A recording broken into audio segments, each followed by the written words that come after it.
Is it fair to say that with the transfer portal now, that there is, and I'm going to be careful how I say this, that there is a little bit less of an emphasis on recruiting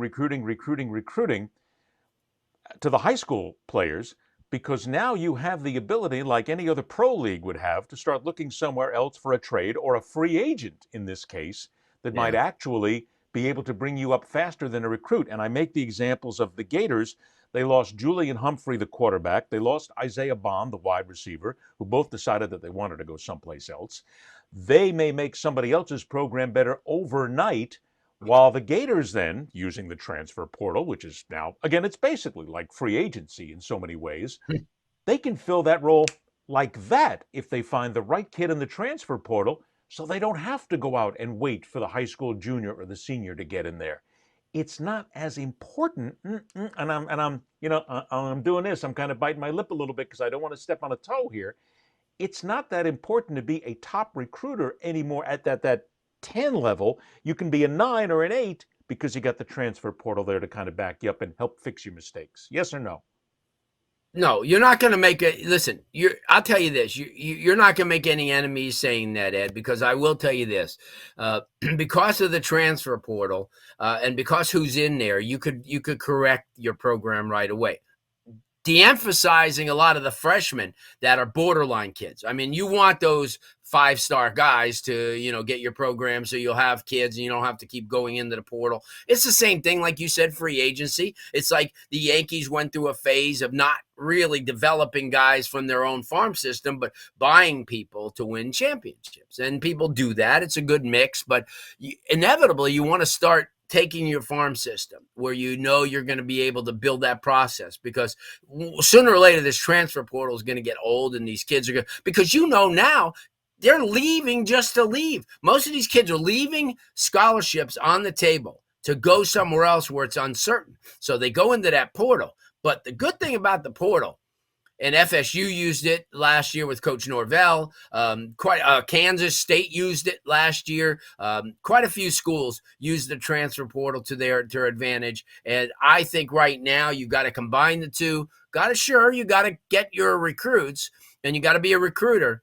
But like in cases of USC, case like Oklahoma, everybody with new coaching staffs, you don't really have to worry, because so kids decommit on you, but there's a ton of kids who are sophomores or juniors that will want to come to your school and play. So I think you're in a best of times and kind of the worst of times, but I think it's easier for you to play catch up now when you're a new program. You could win in a couple years, whereas opposed to, pressing the reset button, it's usually a 5-6 year process to get all those freshmen, pile one class on top of another after another. You got to get 3 good classes. But now you can combine those classes with the transfer portal, and that all adds up, because let's say you sign 12, 14 kids, but get 12 or 13 more from the transfer portal, that all adds up. And that's that class. So these kids may be 2 years in advance, but sometimes you need that. In this day's society, from an education standpoint, these kids got to get acclimated in the classroom. So when you get a junior or a sophomore or a redshirt sophomore who's been there for 2 years,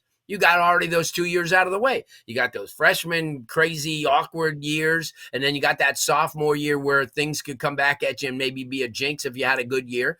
Now you're already a junior, and you got that guy for 2 years and maybe sometimes 3 years, because of the fact that you get those 5 years to complete that 4-year education. So that's a good thing. Well, you just made a great point here. You used the words farm system. And in That's essence, what it that's what is. we now have now in college football that we've Yeah, never seen before. You have this massive system out there where you can yeah. pick from, and a coach can basically go to the individual who is now going to be a transfer portal expert, which I'm sure a lot of them already have on their All of them staffs. are. Okay, Yes, they are. that's all they do is look at this, and the coach can go and say, "How many we got?" Well, coach, we have 647 players are in the transfer portal right now. Okay, and you're going to see a grade board that's going to sit there. Here's your A's, here's your B's, here's your ones. It's all sitting there, just like any NFL draft would be, and you're picking from free agents. Now, the Yeah. coaches don't have to deal with agents. Well, maybe they do sooner or later, as soon as the NIL kicks in here, and you got lawyers who are going to leech their way onto these players and become their agents.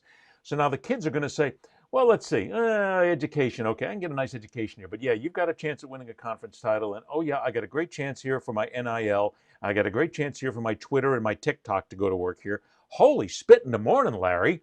Yeah. Forget high school recruiting. Forget, we are now seeing an age where we're looking at, correct me if I'm wrong, we are going to be entering an age of a de emphasis of the high school recruiting. Yes? In some ways, yeah. Like I said before, you're going to still have it, and you're going to still want to schmooze, and you're going to still want to get those 5-star elite kids. But on the other hand, you're not going to battle those the 2-3 stars or kids are really the ones that really are going to have to worry about this, because they're going to get the short end of the stick, and they will. It's inevitable. It's already happening. I get letters and texts and messages daily from parents and coaches and kids. What are we going to do? What are we going to do? Here it is, 1st of December today. And then you're saying to yourself, wow, the national signing day's in 19 days, the first one. And then we got to come back again in February and do it all over again. What if I get left out? What if I have, those national signing days used to be so great because you'd have 25, 30 kids from each school on the stage, and they'd sign. Sure. And they'd have those nights, but it's not going to be like that anymore. It's you're going to, I think the colleges are going to have to invite their transfer portal kids to a signing day party. Hey, we're looking at a combine eventually. Look at it this way. We've had all these high school gatherings, which are together around the country, all these camps. Who's to say that one day very soon, and if somebody starts this, Larry and I will take our 10%. Very nice. Thank you very much. Very quickly. Very quickly. That you just start a combine. It's no longer just high school kids. Yeah, they're still high school kids, but they're all free agents. They're out there. You bring them all in here, you present them as free agents, and the teams can come out and watch them, which means instead of going to Slocum High School out in the middle of nowhere in the swamplands, I'm going right over here because I guarantee you that I'm going to wind up with 2 or 3 kids that are going to give me a chance at a national championship. It's going to hurt. You got to find out when there's not a dead period, though. That's the whole thing. Yeah. Because you're still under NCAA guidelines. But when you do that, and you find out there's no dead period, what you do is because we thought of that, and that's a great idea because a lot of people aren't thinking that. And because we first did this is funny. I'd have to say about 10 years ago when we found out that the indoor football league was the arena football league was great. When back in the day when Bon Jovi owned a team, and when Danny White and John Elway, they all were involved in the indoor football league, and we had a combine in New Orleans. And here's the thing. We had like 3,500 kids over a 2-day period show up because of the fact that, but they were paying because they're professionals. But in this endeavor, you get these kids, just because you have to have some instruction and organization at these combines. But you made a great point, because you get these combines and invite college coaches out just to say, oh, yeah, I remember that guy. But they want to look at him now. They want to see what they're looking like because they haven't suited up in the game. So here even if you have to get independent insurance for these kids and have like little scrimmages, have a combine, but then suit up, have a scrimmage. No big deal. Yeah. Excuse me, but that's how it has to be done if you're going to really, and believe me, people are so enterprising, they're doing it right now as we speak. We're starting it. That's it, man. Yeah, we got it. I'm calling the lawyers. Get right now. Lawyer. We're going to have to get this started. We'll get the NCAA on our ass in no time going, you can't do this. Yes, we can. Yeah, we can. You're just the NCAA. You're not that big. Yeah. Go run tournaments and make posters. That's what you do the best, because you do not govern. The NCAA has not governed properly in 50 years, so I don't want to even hear about them. Mr. Emmert and his gang they're the worst. They're making rules that they have no clue about. I mean, it's just, especially when it comes to recruiting. And don't get me started, because I could take them right out of Kansas City or what have I Indianapolis, always said over the years? I said the 3 greatest gatherings of gangs in sports these days is FIFA in soccer, the IOC when it comes down to Olympics, and the NCAA.